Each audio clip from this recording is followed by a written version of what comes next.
যে বিজ্ঞপ্তি জারি হয়েছে সেখানে কোন কোন বিষয়ের উপর জোর দেওয়া হয়েছে? দেখো, এমনিতেও বিজ্ঞপ্তি নতুন করে জারি করা হলেও কিন্তু আগে থেকেই আমরা জানি সাধারণত রাস্তার ওপর রাস্তা যদি সরু হয় সেখানে কিন্তু বিল্ডিং কখনোই G+4 বা G+5 বানানো যায় না, অর্থাৎ 20 ফুট রাস্তা না হলে। সেক্ষেত্রে আমরা যে জায়গাগুলো দেখেছিলাম, ট্যাংরার যে জায়গাতে আমি এখন অন্তত দাঁড়িয়ে রয়েছি যে জায়গাটাতে, সেটা হচ্ছে তোমার তপসিয়া থানার অন্তর্গত। সেই জায়গাতে আমরা দেখতে পাচ্ছি যে বাড়ি তৈরি রয়েছে সেটা হচ্ছে G+4 অর্থাৎ G+3 মানে 4তলা বাড়ি, এবং সেখানে পাশাপাশি যে বাড়িটা রয়েছে সেটাও G+4, অথচ তার রাস্তার যদি আমি দৈর্ঘ্য দেখি সেখানে রাস্তা 10 ফুটও চওড়া নয়, অর্থাৎ যেখানে 20 ফুট সাধারণত চওড়া হয় 20 ফুট চওড়ার ওপরেই সাধারণত স্যাংশন করা হয়ে থাকে G+4 বা G+3 ক্ষেত্রে। কিন্তু এখানে এই জায়গাগুলোতে ট্যাংরার বিশেষ করে এটা আমি দাঁড়িয়ে রয়েছি 12 নম্বর লোকনাথ বোস গার্ডেন লেনে, সেখানে দুটো বাড়ি এতটাই ক্লোজ হয়ে গেছে যে সেখানে লোহার বিম দিয়ে দুটো বাড়িকে যাতে হেলে পড়েছে যে জায়গাটায় সেখানে আটকে রাখতে হচ্ছে। আর সেই কারণেই খুদ মেয়র ভিরাত হাকিম এই জায়গাগুলো পরিদর্শন করেন এবং বলেন যে নতুন নয়া নির্দেশিকা নিয়ে আসবেন এবং সেখানে কতটা জায়গা ছাড় দিতে হবে এবং কতটা রাস্তা চওড়া হলে কত তলা বাড়ি তৈরি করা যাবে সেই সমস্তগুলো দেখেই তবে বিল্ডিং প্ল্যান দেওয়া হবে। কিন্তু এগুলো আগে থেকেই ছিল।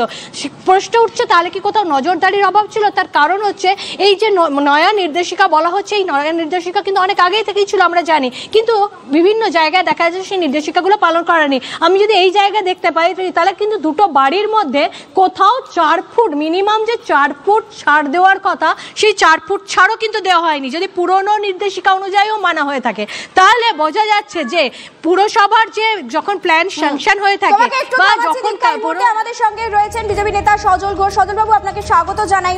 অবশেষে বাড়ি নির্মাণে কিছু নয়া নির্দেশিকা জারি করা হয়েছে, কিন্তু আপনার কি মনে হয় সজল বাবু যে এরপর বেআইনি নির্মাণ বন্ধ হবে, এরপর জলাজমি ভরাট হবে না বা আবার একটা হেলে পড়া বাড়ির ঘটনা ঘটবে না?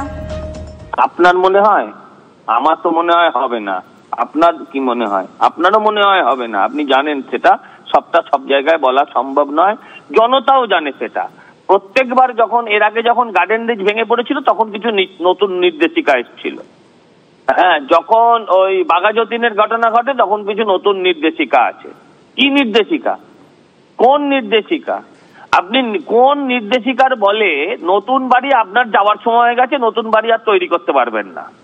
26-এ আপনাদের তল্পা গুটিয়ে বেরিয়ে যেতে হবে। এই যে তৃণমূলের যারা সরকারে যারা আছেন বা পৌরসভায় যারা আছেন, কিন্তু যে 10 বছর 15 বছরে লাগাতার 15 বছরের শহরের যে ডেমোগ্রাফিটা চেঞ্জ করে দিয়েছেন, এই লক্ষ লক্ষ মানুষের নতুন করে কি ব্যবস্থা করবেন? ঠিক। অনেক ধন্যবাদ সজল বাবু। আমাদের সঙ্গে কথা বলছিলেন বিজেপি নেতা সজল ঘোষ। শহরের বুকে একের পর এক হেলে পড়া বাড়ি বেআইনি নির্মাণ রুখতে পদক্ষেপ রাজ্যের পুর নগর উন্নয়ন দফতর এবং কলকাতা পুরসভার। আমরা আরো একবার চলে যাবো আমাদের প্রতিনিধি দীক্ষা ভূঁইয়ার কাছে। দীক্ষা, তুমি যে কথা বলছিলে, ইনফ্যাক্ট তুমি যেখানে দাঁড়িয়ে আছো কিভাবে বিম দিয়ে দুটো বাড়িকে সোজা রাখার চেষ্টা হচ্ছে সেই ছবিটা তুমি আমাদের সামনে তুলে ধরছিলে। একদমই দেখো, এই বাড়িটা যেটা রয়েছে, দুটো বাড়ি রয়েছে। 12 নম্বর যেটা আমি দেখাচ্ছি, আমার ক্যামেরা পার্সন দীপঙ্কর জানাকে আমি একটু দেখাতে বলবো, ছবিটা খুব স্পষ্ট হবে তাহলে দেখাতে পারলে যে বাড়িটা কেমন ভাবে রয়েছে। অর্থাৎ একটা বাড়ি আর একটা বাড়ির সঙ্গে সাধারণত আমরা জানি চারটা হচ্ছে 12 number Loknath Bose garden lane, ward number হচ্ছে 15, এখানে হচ্ছে তপসিয়া থানার অন্তর্গত হচ্ছে, বোরো নম্বর হচ্ছে 7। সেই জায়গায় G+3 বিল্ডিং অর্থাৎ যেটা 4 তলা, সেটার রাস্তার যদি দৈর্ঘ্য আমি ধরে থাকি ম্যাক্সিমাম 10 ফুট রাস্তা, সেখানে দুটো বাড়ির যেখানে মিনিমাম গ্যাপ দেওয়ার থাকার কথা 4 ফুট সেখানে কোনো গ্যাপ নেই।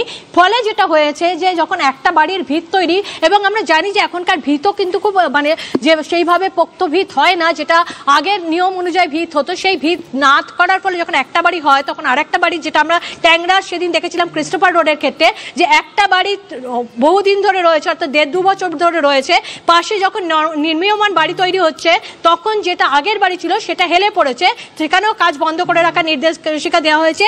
এবং এখানেও আমরা দেখতে পাচ্ছি যে পুরসভা যে বিল্ডিং দপ্তর থেকে রয়েছে, ডিজির দপ্তর থেকে রয়েছে, সেখানেও কিন্তু একটা এখানে অর্ডার এখানে গতকালকে তারিখে এখানে দিয়ে রেখে দেওয়া হয়েছে। এখানে 12 নম্বর লোকনাথ বোস গার্ডেন লোনে যেখানে রেখে দেওয়া হয়েছে যে premises was impacted by this department and found that it is standing in insecure insecure condition, ঠিক আছে, এবং এখানে ডিজি বিল্ডিং এর কপি করা হয়েছে। আর এখানে ডেটটা যদি আমি দেখি সেটা হচ্ছে 25/01/2025, অর্থাৎ গতকালকেই এটা এক্সিকিউটিভ ইঞ্জিনিয়ার বিল্ডিং এর তরফ থেকে দিয়ে গেছেন। তার মানে বোঝা যাচ্ছে যে শুধুমাত্র যে আমরা প্রথম দিন দেখেছি। আচ্ছা দেখে একটা কথা বলো, বহুতল করার জন্য তো পারমিশন আগেও নিতে হতো, এখন নতুন করে কি কোনো নিয়ম তৈরি হলো? তা তো নয়, শুধু আবার জানানো হচ্ছে।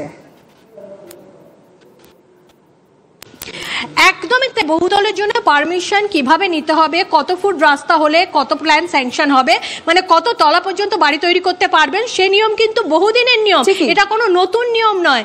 কারণ রাস্তার ওপর ডিপেন্ড করে, রাস্তার চওড়ার উপরে ডিপেন্ড করে, কিন্তু সেই নিয়মটা যে মানতে হবে সেটা প্রমোটাররা ভুলে যাচ্ছেন, তাদেরকে আবারও মনে করিয়ে দেওয়া হচ্ছে। এবং আমরাও সংবাদ মাধ্যম হিসেবে তাদেরকে মনে করাচ্ছি যে এই ছবিটা যেন আর দেখতে না হয়, সেটা প্লিজ মাথায় রাখুন আপনারা। ফিরহাদ হাকিম কি বলেছেন শুনুন।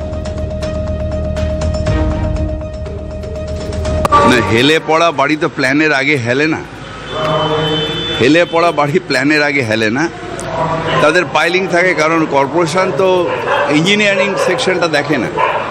এই বাড়িগুলোর দেখার দায়িত্ব হচ্ছে যারা স্যাংশন নিয়েছে, যারা ইঞ্জিনিয়ার।